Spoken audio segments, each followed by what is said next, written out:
on page 116, I'm going to be discussing today. Yeah, 116, and that's chapter 4, and the topic I'm going to be talking about is Nobility of Family Life.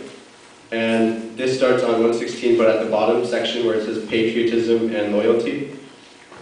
And I'm going to be starting from there, just reading from that paragraph because it kind of sums up what my whole topic is about.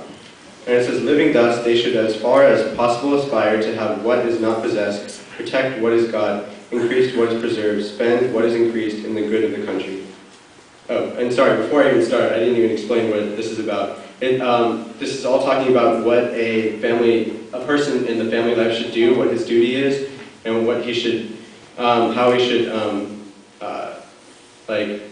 perform this duty, which is in a very loving way, and submit his heart to and soul into this family life. And it kind of explains it further on. And it says, they should always do the duties of their own orders by all means in their power, and with love and zeal, which is, I had said before, in the manner above mentioned, bringing their might and mind and means to work before them always for the welfare of others. They should spare no pains in serving their mother, father, mother-in-law, father-in-law, which is their whole family, all of the family. Love their friend, neighbor, king, scholar, physician, and virtuous people. So mostly everyone. And they should treat the wicked with indifference.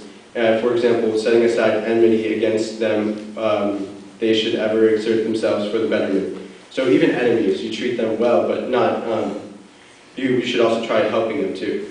And as far as it is in their power, they should spend their money and means on education, so education is very important, and the training of their children to make them accomplished scholars and moral citizens. By honest dealing, they should also try to obtain salvation and secure themselves supreme bliss. So summing that up, it's what Swami Dayanand is saying is that to perform this duty in family life, you should be able to do what's best for everyone and not just yourself. You should also perform your duty with all your might and power. You should treat everyone with love and care and how you act within a family. You should help those in need before yourself. You should respect and serve all family and friends. And you should also teach children to become knowledgeable and talented people. And this goes actually back to yesterday, because yesterday was Saturday, and it was after yoga at 10:30. We had a havan given by the Arya, which is the youth group of the temple here. And what they do is they do a monthly havan, and then after that they go either have a lecture or a mantra class by Acharji. And yesterday he gave a lecture explaining the question, who is brave? And he asked all of us, who is brave? And typically you think who is brave is, who has, they have muscles or something, and they're able to fight someone, stuff like that. But he taught us something different. He said there are seven ways of being brave. He said one who studies the Vedas, one who studies well in school, one who respects their gurus or teachers, one who respects their mother and father, one who respects scholars, one who respects guests, and one who keeps their family together. And the last one is the one I'm actually discussing today, which is one who keeps their family together. And it also incorporates all the rest of them. But he's trying to teach us that, it's more important to realize that it's respecting and serving and helping others is what really being brave is. So I thank you, Charlie, for that. And then if you turn the page over to 118, I'm going to skip to the importance of householdership. And it also describes the nobility of family life. And starting with the question, it says, is the family life the least important of all the stages of life, or is it greater than others? And the answer is that each of the 4 stages are orders, and the 4 stages are Brahmacharya, Grihastha, and Grihastha is the family life, Vanprastha, and Sannyas. These are all ashrams that are, they're the 4 stages or orders. And the family life is the one, I'm discussing today. And it's considered the most noble. And then here's a quote by, I think it's the Code of Manu, and it's right there under the Sanskrit words right here. It says, it discusses that it gives a quote or a metaphor. It says, just as all rivers twist and turn until they find a resting place in the ocean, so do men of other orders get their support and protection from the family order. And that's saying, in other words, that like men of other orders cannot survive or properly perform these duties or family duties without the help of the family.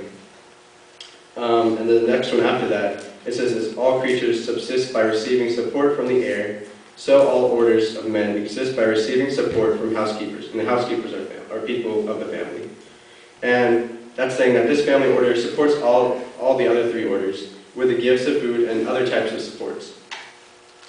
And Swami Dayanand is trying to say that family order is, the most valuable order, and it's the pivot upon which the whole of human system life turns.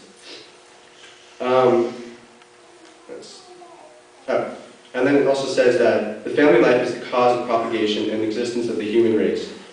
And that's true because, without family you can't have future generations. Anyone who speaks or understates this order is himself or herself worthy of contempt, and whoever speaks highly of it deserves all praise. And a family can become a great one, but it can't become great without being filled with happiness and care and love.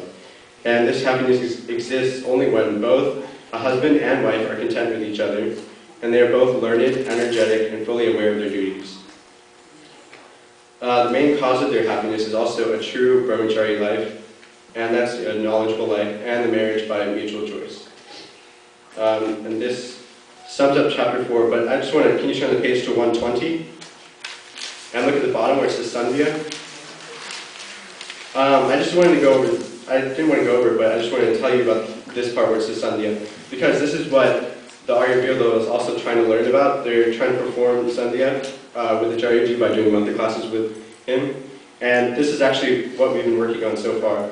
And if you, later on, just read over and look at it, we actually memorize this whole, all these groups of hymns. And they all discuss that, well, it says right here, under Sandhya, it says, as all the 5 sacraments are briefly given in this book, the worship of God, the most important of all, is here given in full to be useful to those who have no 5 great duties with them. And we're just learning all these up to, 122.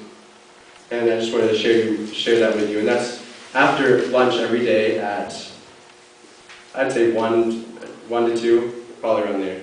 And so that's why I also want to encourage parents and youth to also attend this monthly class or come to our Saturday monthly havans, and just try to participate in this Great Atlanta Vedic Temple activities and other stuff like that. Thank you.